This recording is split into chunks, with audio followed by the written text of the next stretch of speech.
y tú tampoco lo hagas. Hoy es viernes 27 de diciembre del 2024, estamos a días tan solo de que entre el nuevo año y yo quiero desde ya desearles a todos que estos días de Navidad, estos días decembrinos, estén cargados de la mayor felicidad posible y la esperanza más grande que pueda albergar su corazón.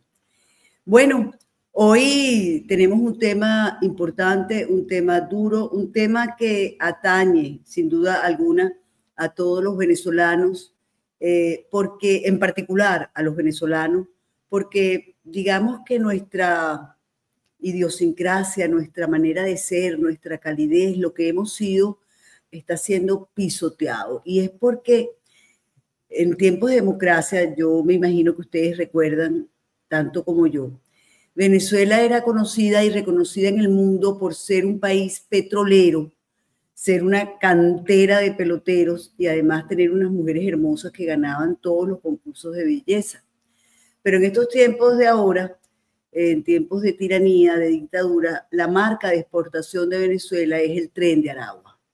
Esta organización criminal existe desde hace más de una década, primero como una pandilla carcelaria venezolana, convirtiéndose luego en una organización criminal transnacional que se extendió por toda América Latina y ahora como una importante pandilla callejera que aterroriza ciudades en al menos 20 estados de los Estados Unidos y sigue creciendo. Según algunos analistas y expertos en seguridad, dicha organización criminal ha sido patrocinada y armada por el régimen venezolano para sembrar violencia y el jefe de la banda está en Miraflores. Así lo afirma José Gustavo Arocha, un experto en seguridad nacional especializado en el análisis de relaciones cívico-militares, conflictos violentos, sistemas complejos y crimen organizado. Arocha es un teniente coronel retirado del ejército venezolano que huyó de su país en el 2015 después de enfrentarse al régimen totalitario. Al vivir en los Estados Unidos, el señor Arocha ha testificado varias veces ante la Organización de Estados Americanos y ha informado a la Agencia de Inteligencia de Defensa y al Departamento de Estado de los Estados Unidos sobre la crisis actual en Venezuela. Arocha es miembro principal del Centro para una Sociedad Libre y Segura que lidera el programa Venezuela.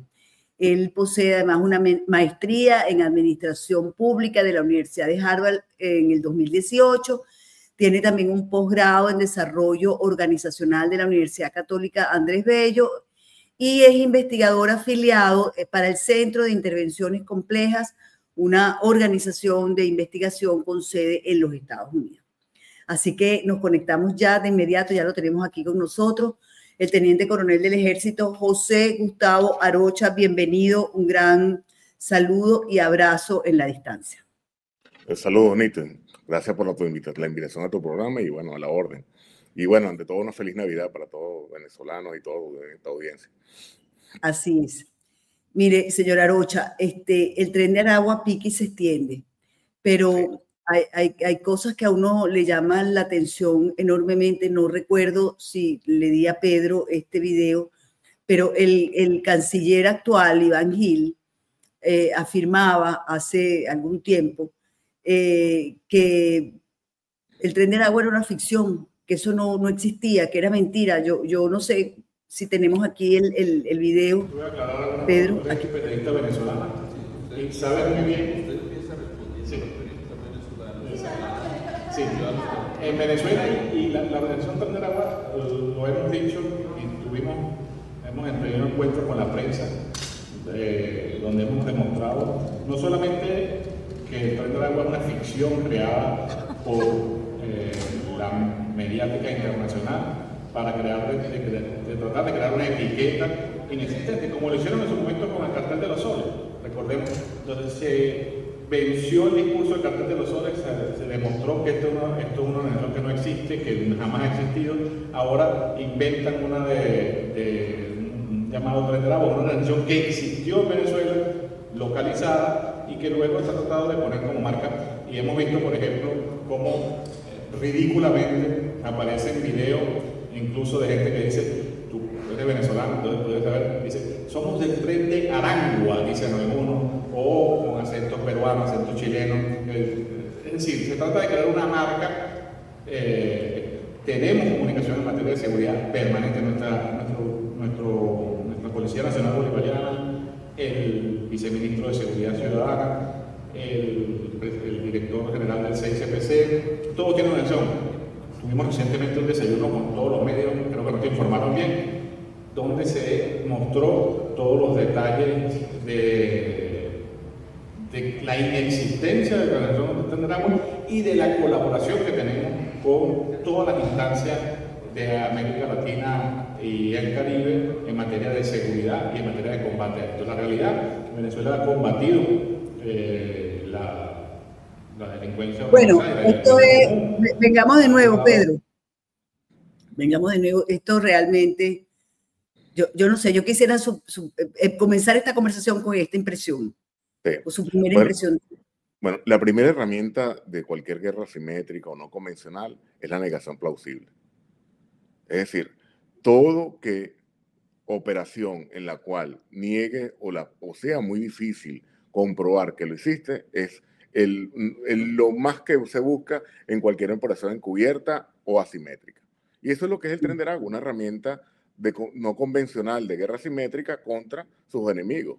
Al final, esa lucha híbrida, esa doctrina híbrida y como bien saben, Venezuela ha tenido mucha unión con Rusia, ha generado que figuras o elementos como el Tren de Aragua, la criminalidad unida a lo convencional, lo ilegal y lo legal, generen organizaciones de este estilo, ¿no? Porque el Tren de Aragua, lo interesante del Tren de Aragua es cómo ha sido tan rápido su crecimiento, cómo desde como lo comentaste muy bien en tu introducción, cómo de una banda local se pudo expandir inicialmente en toda Venezuela y posteriormente transnacional, no solamente en Latinoamérica, sino que llega ahora a los Estados Unidos. ¿Y cómo se logró eso precisamente? O sea, a través de la cultura, que ustedes han hecho, ¿cómo se logra? ¿Por el dinero del régimen?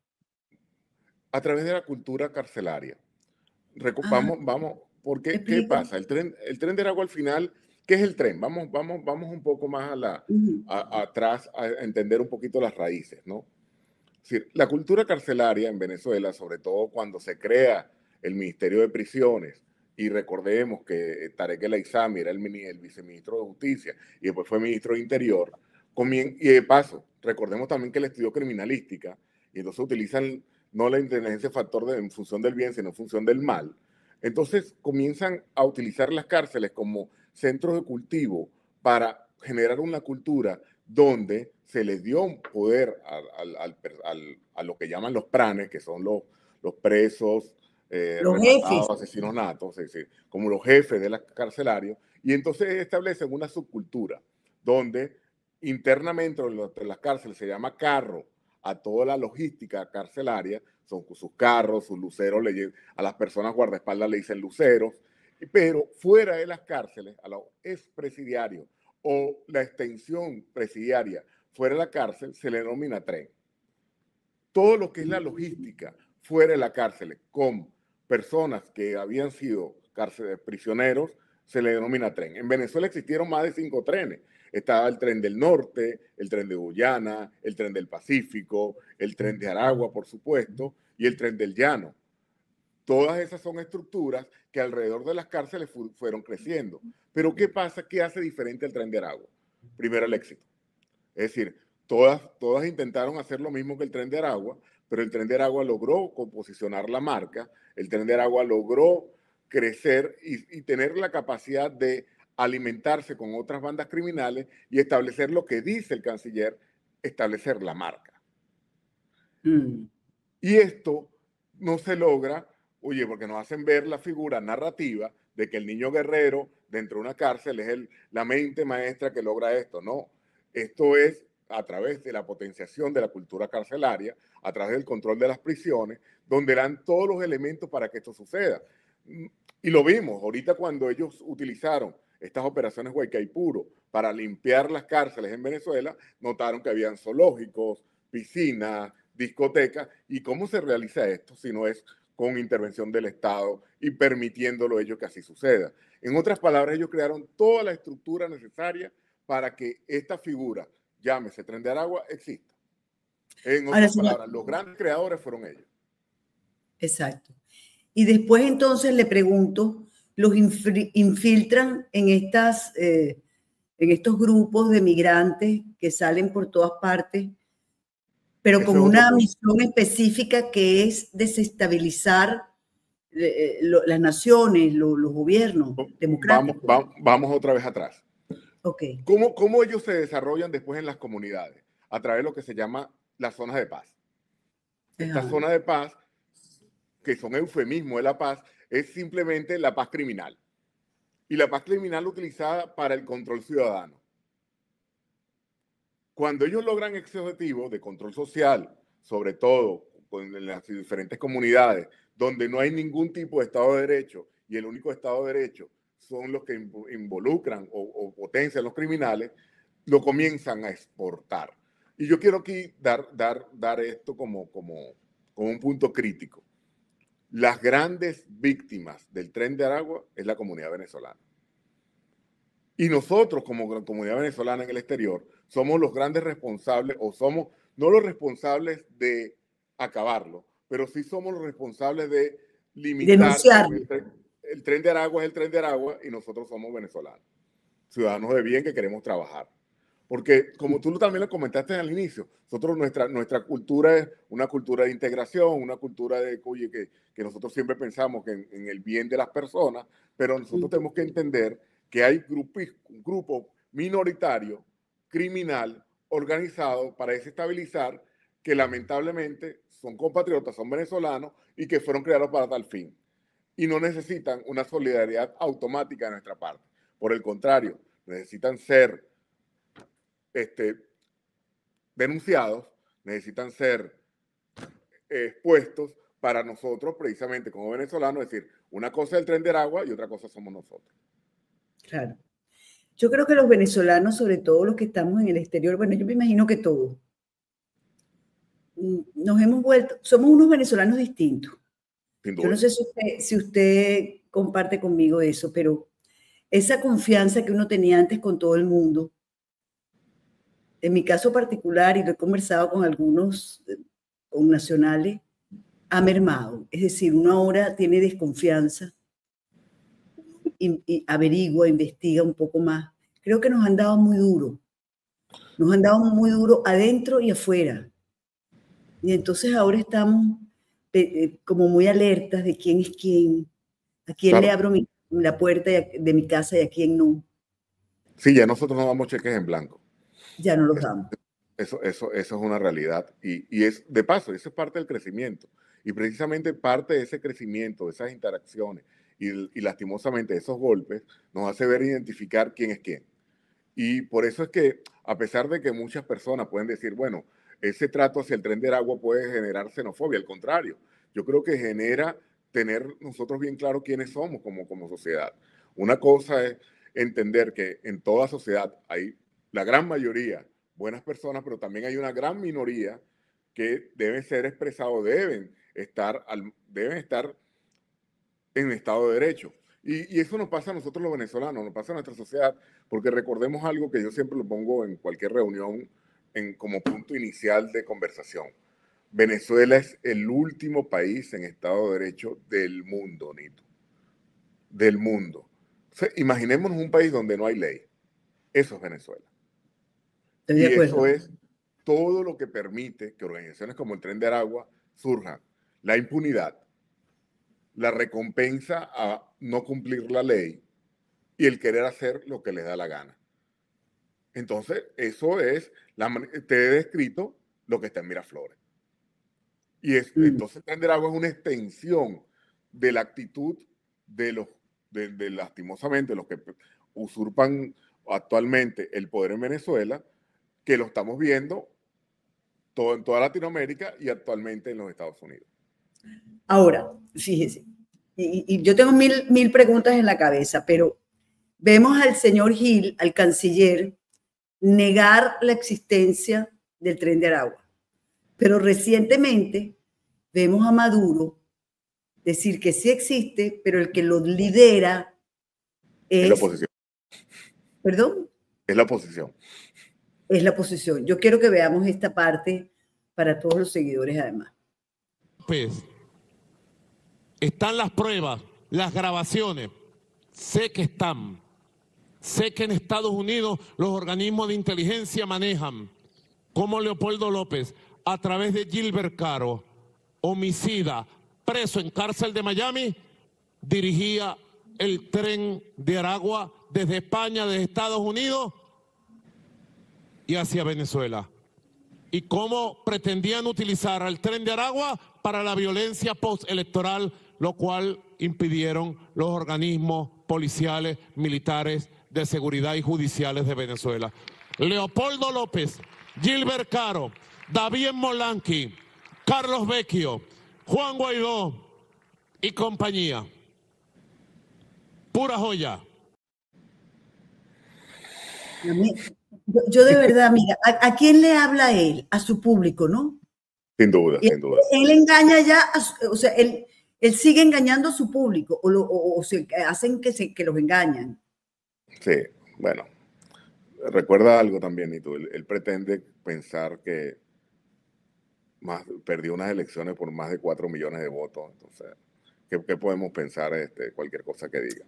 Claro, pero fíjate que a mí me preocupa mucho, señor Arocha, porque, por ejemplo, hoy hay un rumor extendido en Venezuela sobre cómo un sector de lo que se llama oposición quiere normalizar e ir a unas elecciones de gobernadores, alcaldes, yo no sé qué, y de la Asamblea Nacional el año que viene. Y dar por pasar la página del 28 de julio. Es decir, que no hubo elecciones o que las perdimos, cuando sabemos que las ganamos. Bueno, entonces, fíjate. Ajá, dígame. Es que a veces me parece que todos trabajan con el tren de Aragua. No, lo que pasa es que fíjate, y te voy a poner una semblanza que siempre las comparaciones son odiosas y hay que tener mucho cuidado con eso, ¿no?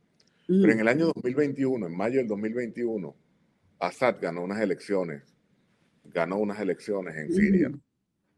Y comenzó un gran periodo desde el año 2021 hasta no hace mucho, hasta unos meses atrás. Hasta el 8 de diciembre. De normalización. Y también en Siria había unos empresarios normalizadores y habían unos opositores normalizadores que fueron los que participaron en esa elección. Es decir, eso existe. Pero queda de nosotros si triunfan o no. Al final vimos lo que pasó a Assad y vimos que son dos realidades, pero son de todas maneras dos realidades y dos pensamientos absolutamente distintos. Aunque no te creas tanto, ¿no? Porque cuando tú analizas, y lo pongo, es decir, tú agarras todos los análisis de variedades de democracia y tú bajas todos los datos de democracia, de economía, hasta de torturas.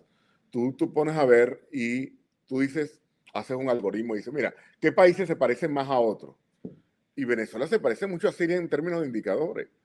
Es decir, hay una realidad nos parecemos más de lo que nosotros pensamos. Dos tiranías, una tenía 50 años y la nuestra tiene 25, o sea. Pero son tiranías al fin. Claro, no, sí, por supuesto, eran amigos además, muy amigos. Y en este mundo del aceleracionismo, donde todo parece muy rápido y que un año parece que fuesen 5, nuestros 25 años es como si fuesen 100 de mucho tiempo atrás. Y que además cuando, señora Arocha, cuando abrieron las cárceles estas en Siria, la famosa, que nunca recuerdo el nombre,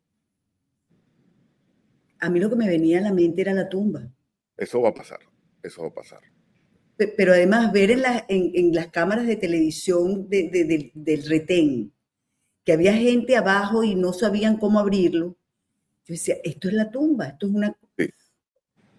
Yo decía, de verdad, qué terror, qué horror, qué... Bueno, ya. Y eso lo veremos pronto. Es decir, yo tengo fe de que eso va a suceder así. Pero volviendo al tema principal. Ajá, volviendo al tema del tren de Aragua, porque ya son, según todo el informe que, por cierto, ha adelantado esta fundación donde ustedes trabajan, ustedes junto con Joseph Fumire, que he visto el mapa que le ha dado la vuelta al mundo, donde 22 estados están siendo, este es el mapa. 22 estados ya han sido atacados por el Tren de Aragua, 30 ciudades de los Estados Unidos, hay 517 actividades que tienen que ver con esta banda. ¿Cuál es porque hemos oído también al presidente electo Donald Trump, cuando habla de Venezuela, habla del Tren de Aragua? Es decir, pareciera que esa es su visión, o sea, voy a acabar con el Tren de Aragua, y hay una cosa que a mí me da pánico, que dice que nos los va a devolver a Venezuela. Sí, y yo digo, bueno, Venezuela nunca van a estar presos. Recordemos siempre, una cosa es la campaña electoral y otra cosa es cuando se toma ejercicio. Pero lo que te puedo comentar es que cómo se reproduce el Tren de Aragua y por qué ha logrado tener tanto impacto últimamente en los Estados Unidos y en algunos países de Latinoamérica, y lo tuvo en Venezuela. Es cuando comienza a fallar el Estado de Derecho. Cuando ves, por ejemplo, casos en Nueva York donde una persona que comete crímenes es soltada, por lo menos ha cometido 6 o 7 crímenes y posteriormente es soltada porque ellos lo catalogan como crímenes menores, y al final es la banalización del mal, ¿no? Cuando el Estado de Derecho comienza a fallar, cuando la protección es más hacia los criminales que hasta los ciudadanos de bien, este tipo de bandas florecen. Y eso es lo que nosotros hemos estado viendo aquí en los Estados Unidos, y lo vimos en Latinoamérica. Y si eso no viene con un Estado de Derecho, como decir, mira, si tú eres un criminal no puedes hacer esto, y sobre todo que tiene que haber colaboración en los diferentes tipos de agencias, el Tren de Aragua va a continuar, y no va a continuar cometiendo crímenes como los que está haciendo hasta ahora, sino que va a aumentar su capacidad de criminalidad. Va a llegar a lo que ya ha pasado en países como Latinoamérica, que es los asesinatos por encargo, y posteriormente pudiésemos ver asesinatos a figuras públicas, como pasó en Chile con el caso del teniente Ronald Ojeda. Entonces, la clave está en el Estado de Derecho. Y nosotros en Venezuela algún día tenemos que tener Estado de Derecho y dejar de tener el infame lugar, o mejor dicho, el infame último lugar en el mundo sobre el Estado de Derecho en una sociedad.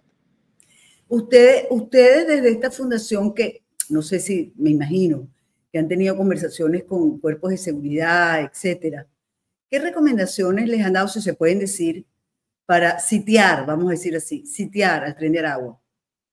Mira, lo primero es, nosotros estamos trabajando duro con la comunidad venezolana, es decir, que la misma comunidad sea importante o sea involucrada, porque como yo lo comenté anteriormente, las mayores víctimas somos los venezolanos.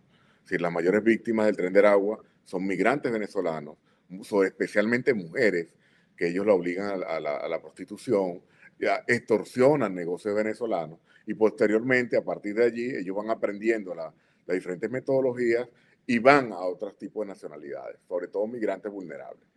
Trabajar con las comunidades más vulnerables es muy importante, sobre todo a nivel de agencia. Y lo otro es compartir información, porque si no se comparte la información en términos de modus operandi, cómo lo realiza, por ejemplo, el caso de Colorado es muy similar a lo que pasaba en Venezuela, que ellos invaden propiedades privadas, porque es lo que hacían en Venezuela. Es decir, ellos al final están reproduciendo lo que aprendieron y que les dio éxito, lastimosamente. Y si aquí en Estados Unidos se permite que eso sea exitoso, van a seguir aumentando. Mira, hay un caso interesante, no sé si recuerdan al famoso, famoso no tiene nada, sino que le llaman Leito Oficial. Sí, ¿y qué es de la vida del Leito Oficial? Bueno, él está a punto de ser deportado, pero por problemas de deportación todavía no ha salido, pero él fue un agente inicial de todo lo que está pasando, porque claro, él lo que hizo fue comunicar a su audiencia todos los problemas o todos los vacíos legales que existían, desde cómo sobrevivir siendo inmigrante, rompiendo la ley, hasta entrar en unos lugares, unos centros comerciales y poder robar hasta una cantidad mínima, cómo utilizar los recursos de migrantes que venían a trabajar, cómo utilizarlos de mala manera, y tercero, cómo invadir casas sin ningún tipo de problema. Entonces, él le hizo como la narrativa perfecta para que estos grupos a través de esas comunicaciones, ellos supieran dónde atacar, cómo atacar y dónde atacar. Y la mujer que lo acompañaba, por cierto. Creo que era su También. esposa, ¿no? Sí, y fíjate que tiene otro vacío legal interesante, que claro, es un tema muchísimo más complejo, que es tener hijos en los Estados Unidos, entonces adquieren la nacionalidad americana. Pero bueno, el señor Trump ha dicho que eso se acabó también. Bueno, eso tendría que cambiar la enmienda número 14, Bueno. pero es precisamente por este tipo de personajes que eso sucede. ¿Qué pasa ahí?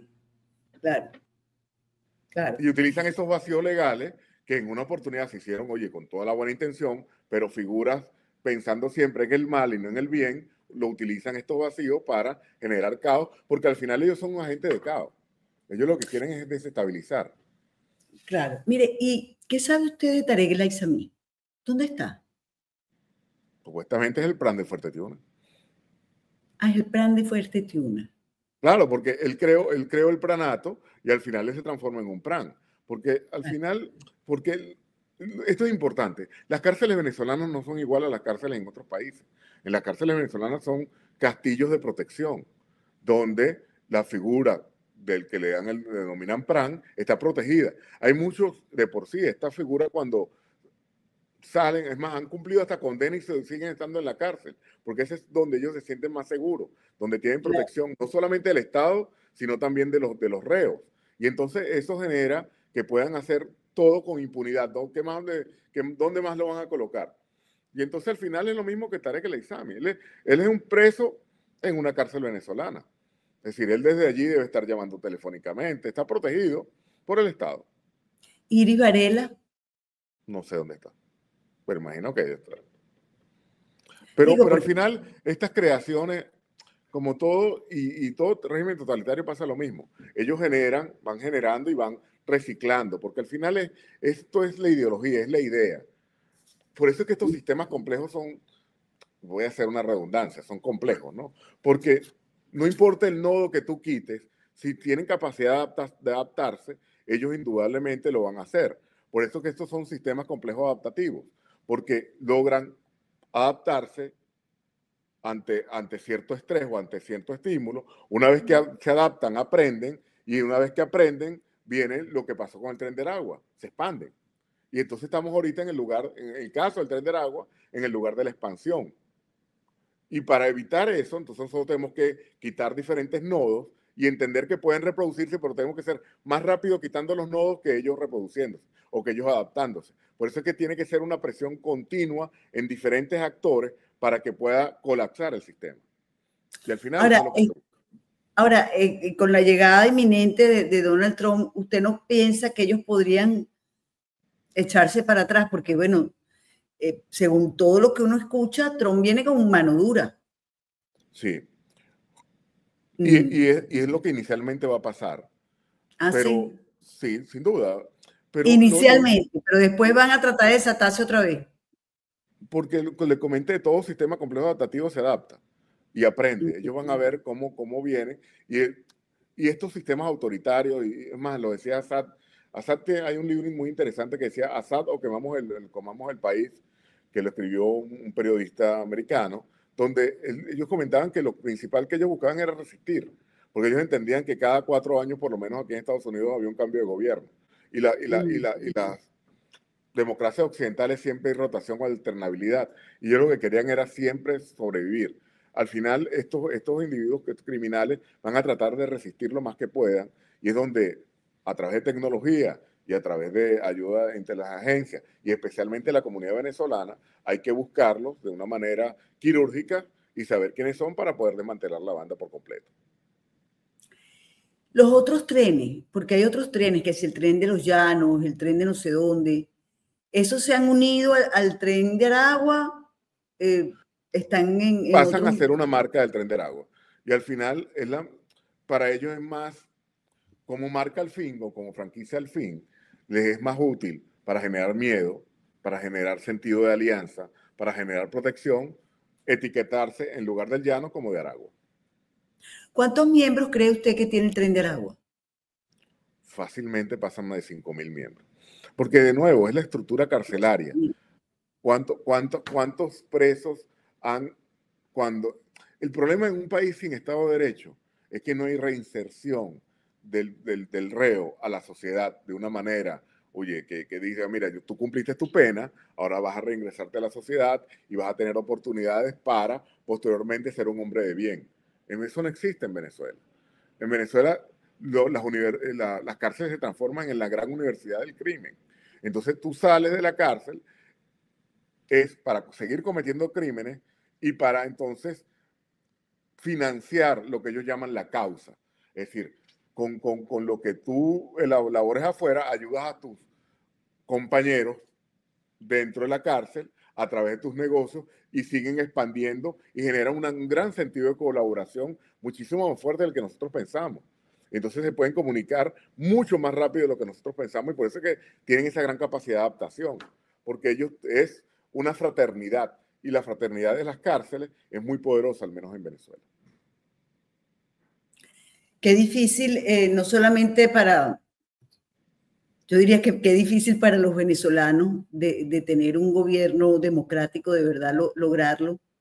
Yo me imagino que estos serán los primeros grupos que atacarán cualquier tipo de democracia que se pueda instalar de nuevo en Venezuela, ¿no?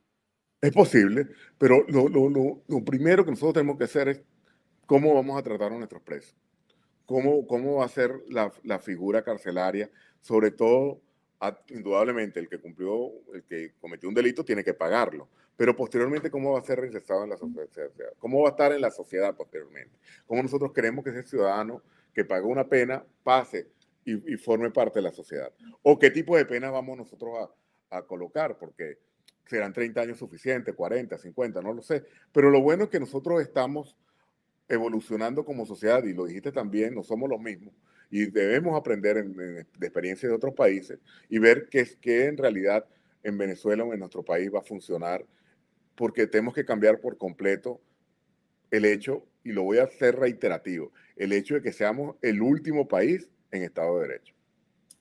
Ya para terminar, señora Arocha, usted ha dicho que el jefe del Tren de Aragua está sentado en Caracas, en Miraflores.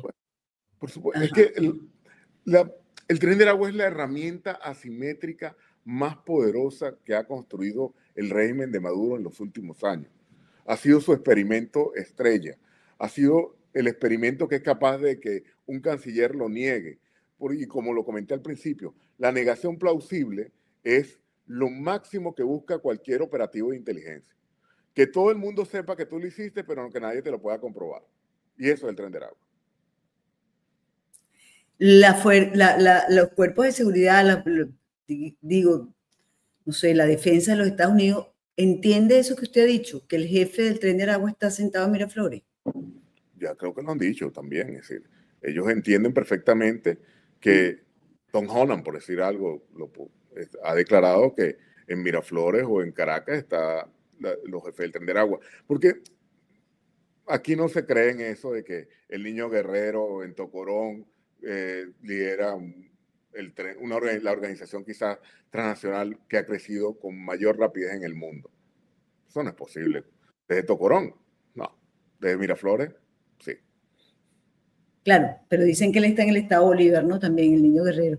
Bueno, está en Venezuela, entonces imagínate. Entonces, ¿y quién lo protege? Claro, claro. Por supuesto. Ahora bien, es que las cárceles las vaciaron. No le quito responsabilidad a él. Las cárceles las vaciaron de los delincuentes y metieron allí a los presos políticos. Eso es lo que está pasando en Venezuela. Totalmente. Y eso fue, y lo comentó, y eso fue la estrategia.